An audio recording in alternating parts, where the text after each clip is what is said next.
Hey, what's up guys, Gypsy, and we are back here today. First video of 2019. Happy New Year to all you guys watching.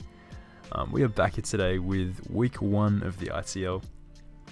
This is the first video I've made since I've been back from my holiday. I did go overseas from about mid-December to early January, so I'm back and had a lot of fun. We are back with some more videos, and yeah, today we're taking on MaranVaran in our week 1 game of the ITL. Certainly a nice exciting way to start out the season. This is one of our new coaches, and a guy that I don't know if many of you guys have heard of him, but the dude's been making a name for himself in the draft tour scene lately. I got a lot of respect for him as a player.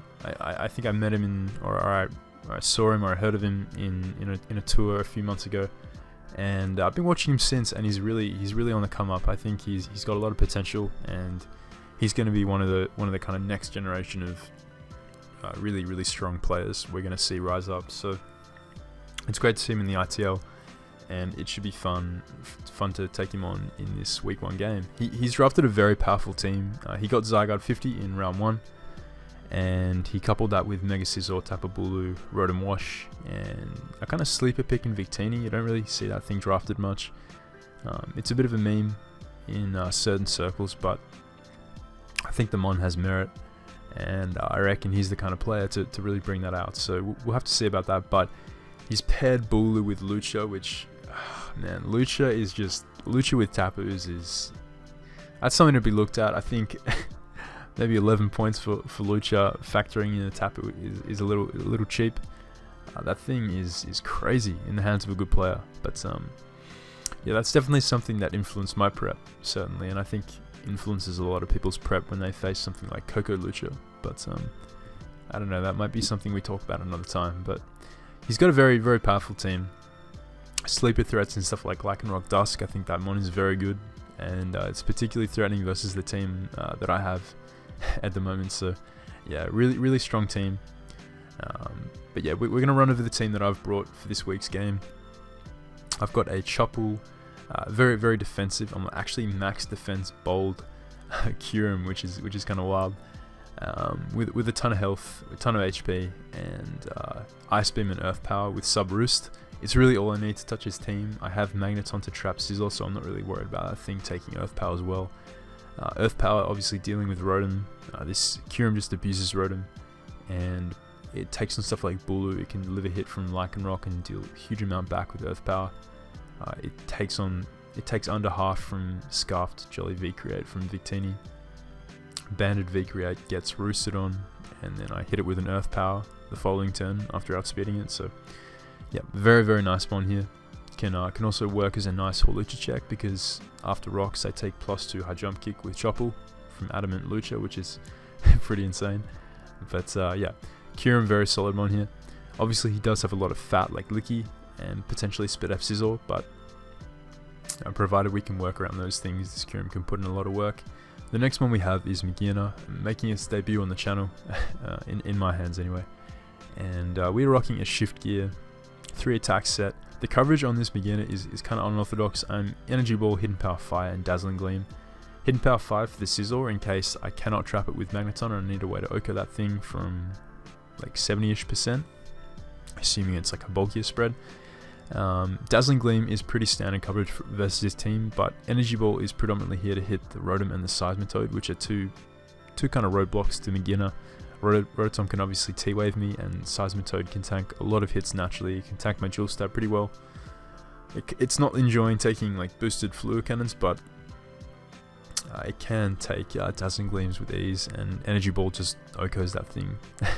So that's really nice, assuming he's not Rindo or anything like that.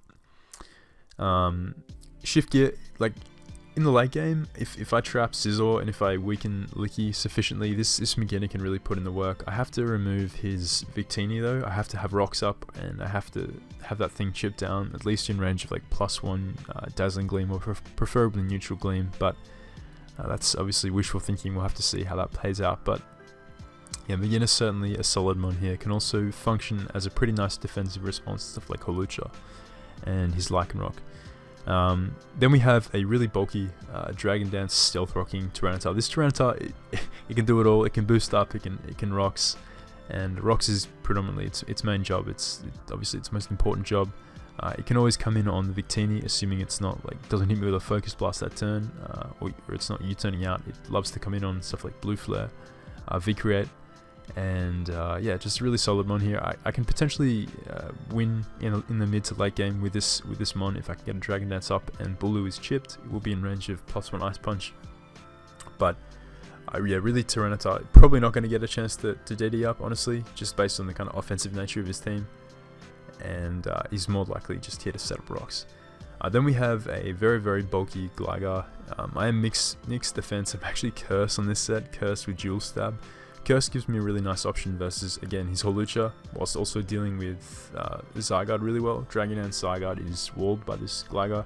He can't Toxic me because I'm immunity, and yeah, boosted EQs is obviously going to take out Zygarde after a while, and I will be able to Curse up, raising my defense, so I won't be losing out if he starts Dragon Dancing up. It also allows me to check his Lycanroc really nicely. Then we have a pretty bulky Z-Torn. I'm Z Hurricane, along with Heat Wave, Hidden Power Grass, and Defog. So I've got a lot of ways to hit Scizor, and I've got a lot of ways to weaken down the Rotom, which, as I mentioned, is one of the big roadblocks in my my Gligar being able to put in work this game. Then we have a Scarfed Modest Magneton here to essentially trap the Scizor. That's its main purpose.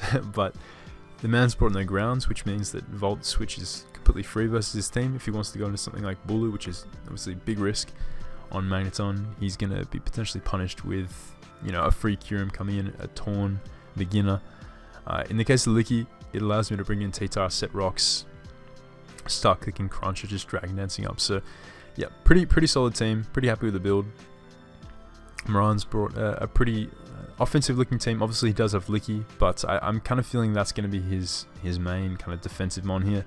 A Rotom is, I guess Rotom could be defensive, but Teeny, Bulu, Scizor, Lycanroc, a lot of power in those mons. So we're going to jump into the match. I'm going to lead Magneton, expecting him to either lead his Rotom or his Lycanroc, in case it's like Sash lead Rocks, Endeavor, something like that. I'm going to lead Magneton here, and just click Volt Switch, and we're actually going to crit him turn 1 and get 42% with that crit. Obviously not a nice way to start out the game with a crit, but that crit, actually, you're going to see later, doesn't end up influencing the game whatsoever. So that's obviously really nice that it doesn't end up coming back to hurt Maran there. But the fact that I did 42% with a crit really implies that this Rotom here is heavily Spit F, if not like max Spit F. So that's good information to know. I'm going to go into my Kyurem here, as he does just Volt. No point risking Gligar early. He could have Wisped there as well, which would have been a nice play on his part. But I'm going to go for Earth Power, as I felt like he would take this opportunity to get a Rocks, as Lycanroc more than likely scares out my Kyurem and sort of invites in Gligar that turn. So I'm going to get big damage off with the Earth Power, and now here he's going to expect me to switch out to Gligar here, and he's actually going to make the play of switching out into his Rotom, as I'm instead going to stay in here in Earth Power. Lycanroc is a big threat to my team. If that thing is Life Orb, like, I don't switch in well to it outside of my Gligar. Gligar always takes it on, but Beginner doesn't appreciate drill runs, and if he predicts me, it'll 2-KO Beginner. Torn, it can take an Excel Rock because I am so defensive on my Torn, but it does not appreciate it, and Torn is more useful for taking on his Bulu and his Scizor anyway. Tyranitar can't switch in on like a Stone Edge into a fighting move, and Kyurem obviously doesn't appreciate switching into anything from that. So my best option there was to take him out whilst he was in front of my Kyurem at 23%.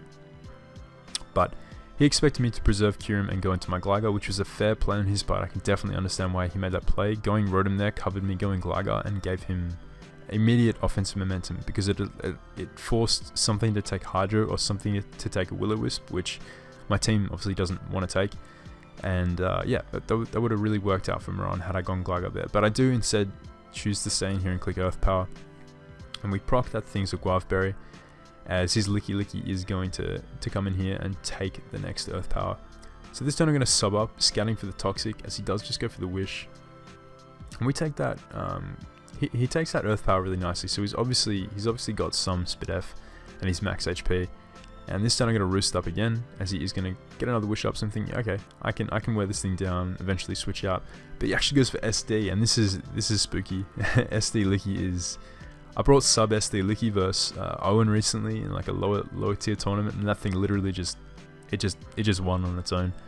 And this thing is looking like an equal threat versus my team, because this is a very, very defensive team that I've brought to this game. Like, it's a very offensive team at face matchup, but the nature of it is quite defensive initially. Like, I've got setup, but I don't have a lot of like initial breaking power on this squad, and that means that this Licky is a problem. So I'm gonna have to go into my Zygarde here, and I'm gonna have to start throwing out the heat, going for curse with my Zygarde, just preventing this Licky from getting too out of control.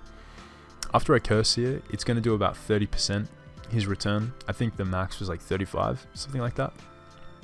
But it's gonna do very little to my Zygarde, and I'll be able to roost up the following turn, and then continue cursing up. As if he wants to get up another SD, I'll just curse again. It'll do about like 35. And I'll be able to eventually get to like +2 or +3. His returns will be doing very little. I can then start clicking wing attack or EQ, or at least force this Licky out, and know full well what this thing is. And every time he brings in Licky, I'll just bring in Zygarde and start cursing. You get the point. So I'm gonna go for curse here. I expect to take about 30% or so, 35%. But unfortunately, my man crits me, which is huge. And this really kind of threw me temporarily, because I really kind of thought I lost there, because I'm thinking to myself, well, that's my Licky check down.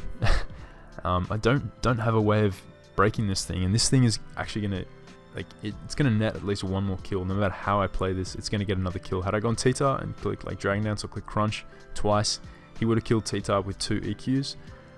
I'm pretty sure, and he could have potentially had like a wild fighting coverage instead of having EQ for some weird reason. But I'm going to instead opt to throw out a Toxic with my Magneton, not expecting him to expect me to have Toxic, and instead to go for Wish, expecting me to Volteer into something, wanting to get that little chip damage and baiting the EQ. So I'm going to go for Toxic here, and he does actually go for the Wish, which I think is a fine play on Maran's part. I would have done the same thing, honestly. I would have gone for Wish there. And he's going to bring in Torn. And that's really nice for me, because I am going to be able to avoid the EQ and just fire off my Z move here, which, whilst it's not going to do a lot, it's going to do enough to put this thing in range after Toxic damage of Magneton's Volt Switch. So it does a clean chunk. I mean, it does 55 to Licky, which isn't bad, but yeah, it's going to leave him low, and unfortunately we lose our Torn, which is an enormous threat here. Like, Torn versus the Scizor versus the Victini, it outsped and OHKO'd the Victini after some chip, after like rocks, for example, with my Z Hurricane, assuming he's offensive, obviously.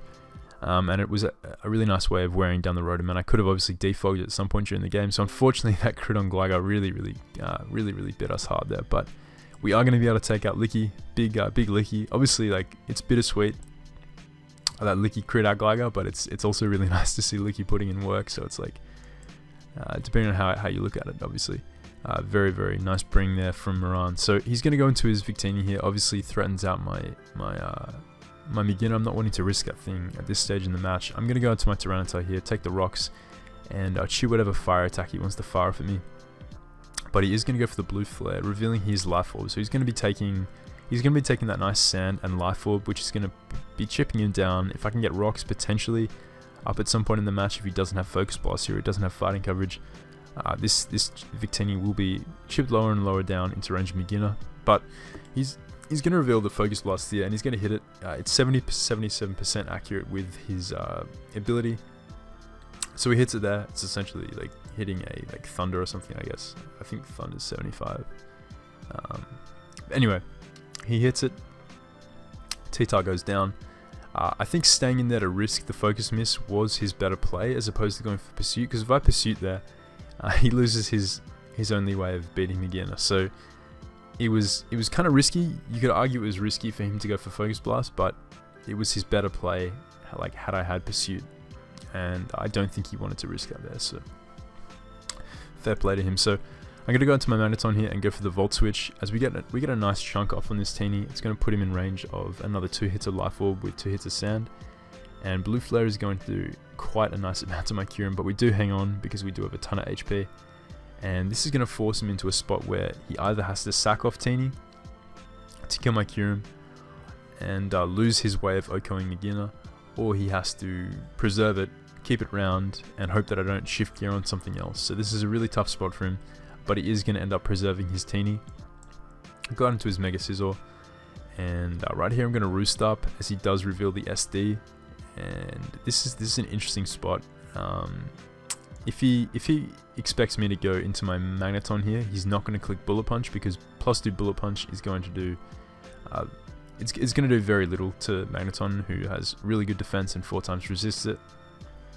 But if he does expect me to stay in here with Kyurem, Bullet Punch isn't even his play then, because I can't OHKO him. I can't, like, he's not really threatened by my Kyurem because I've already revealed my coverage, so he has no reason not to knock off there. And right here I am going to go for the Earth Power and do a nice clean 30%, which reveals this thing is not bulky at all. This thing is like very, very offensive. Very fast as well, because he outsped my Kyurem, so that's interesting information. And I'm going to get the Spit F drop, which doesn't matter. Hidden Power Fire was still killing his Scizor regardless of what amount of health he was at based on his spread. So he's going to go for the knockoff there. This turn I don't expect him to make the Bullet Punch play, because whilst it is a 50-50 of sorts, if I go Magneton expecting him to go for Bullet Punch, I trap the Scizor, and I have Kyurem in the back to sack off to Victini as Life Orb fodder, which is all Magina needs to win. In fact, I have 2 Mons. I have 2 Mons to sack to the Victini more accurately, because he's at 14%. He's going to take 10% from Life Orb, and he needs Victini around to kill my Magina. So had he killed my Kyurem, I would have only had one sort of sack fodder Mon in the back. In terms of Magneton, meaning that his Victini would be able to claim 2 kills, though obviously he would be outsped by Magneton, but assuming I had to switch Victini out into Magneton, he would be able to kill me, and then he'd still be alive to fire off another hit. But by having 3 Mons, I can always ensure that his Victini goes down. So, like, getting a bit inside his head here, Maran makes what I believe is a good play. Like, some people would call this a choke, because but they can call it a choke in hindsight, because if I were to go to Magneton here and he were to U-turn, people would not call that a choke. They call it a good play. If I were to go to Magneton and he Bullet Punches, people would call that a choke. So hindsight is a wonderful thing, because it allows you to see things like so clearly, and you're seeing it as a result of an outcome, which is not something that, when you're playing, obviously you don't have that information. You don't have that knowledge that, okay, my opponent is going to make that play. So therefore, like, it's a coin flip, or it's you understanding the way your opponent thinks, you understanding what kind of grasp on the game and what kind of grasp on the kind of end game, what sort of thought process your opponent has. So I actually think Maran made the better play. Bullet punching here, like, whilst it sort of seems like a 50-50, it's not entirely 50-50. And that is why, like, he's going to actually U-turn here. U-turn or knock would have been a fine play there, but he's going to U-turn there, and he's going to go out into his Bulu, expecting me to go out into my Magneton there, predicting the Bullet Punch. And that's actually really nice for me, because this is going to allow me to bring back in my Magina, as he's going to make the double back into his Scizor, not wanting his Bulu to take a Ice Beam, obviously, there. And this is going to let me shift gear up and hit this Scizor with Hidden Power Fire. He is at +2, and he is certainly offensive, but that Bullet Punch isn't going to do too much. With lefties and grassy terrain, we're going to be getting a lot of that back. And yeah, we're going to be in a really, really nice spot here for Magina to actually just wrap up the game, because I do have the coverage for the Rotom.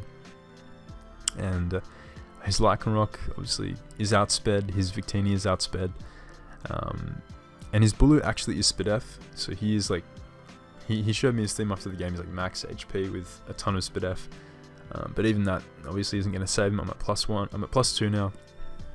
My Gleam is going to comfortably 2KO him, and we're going to be getting like 12% back each turn with the lefties in the terrain. And yeah, Victini is going to go down, hits the Gleam, and Lycanroc is going to drop the following turn. So a really interesting game in our week 1. Definitely, like, it was a wild one, I'll say that. Losing Zygarde to the crit, and then having that series of like really, really kind of interesting like, on one hand it's a coin flip, on the other hand it's understanding the way your opponent thinks, and making a decision based off on that. I think he played it well. I think that play would have worked against a lot of players. It just didn't work out in this game against me. And I think, like, I know after this game, you know, he was kind of down on himself. He thought he choked. But like I said, had I gone Magneton there and he clicked Bullet Punch, he would have lost. He would have lost either way, because in that situation, Sizzle goes down. He comes in with Victini. I just go into Kyurem. I sack it off.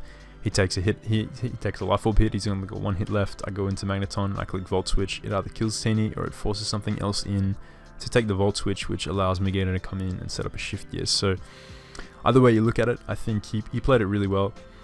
That play just didn't work out for him in the end. But yeah, that's going to be our week 1 game. Definitely a fun one. Hopefully the next time Maran and I play, if we do play in the ITL, which I hope we do get another chance to play. I think we'd both love to play again in playoffs if we both make it onto there, which I think we will. I think I'm always obviously confident that I can get to playoffs, and I think Maran, the kind of player he is with the team he has, I think he can certainly make it. If we do play again, hopefully it's a really nice clean one with no crits and stuff like that, no mons going down. And yeah, we can have a really nice rematch, which should be a lot of fun. I think playing strong, competent players like this is always brings out the most fun in the game, to me anyway. So that's going to be a real wild game. Beginner coming through with 5 kills at the end there. I hope you guys did enjoy. That is ITL week 1. Next week we face off against Sky, and he's a guy who I like a lot as well in the ITL. I think he's a very cool dude, and I like him as a builder. We had a great one last season. He just narrowly missed out on playoffs. I think he really should have gone into playoffs, in my opinion. He really deserved it. But yeah, it should be fun to face him. He's got a Mega Gallade team with Weavile, so that's going to be really, really fun and nasty to prep for. But that should be a good one. Hope you guys did enjoy. First video back. I do have a ton of other videos I want to make. I'm playing in DPL, which is the Draft Premier League, and I'll probably be making a video on giving you guys my thoughts on the different teams that were drafted. A lot of you guys probably don't know what that is, but I'll be going into obviously more detail on that when I make the video. But more Bloodborne is on its way. I've had a few guys ask me if I'm continuing the series, and I definitely am. I haven't been home to record. I've been overseas, so don't worry about that. More Bloodborne is coming, and I'm glad to see the interest is still there for it. It's definitely a game that I'm passionate about, so it's great to see more of you guys getting around the game and yeah, just interested in it. So that's going to be it. Drop a like if you guys enjoyed, and let me know your thoughts on the match in the comments, and I'll catch you guys next time.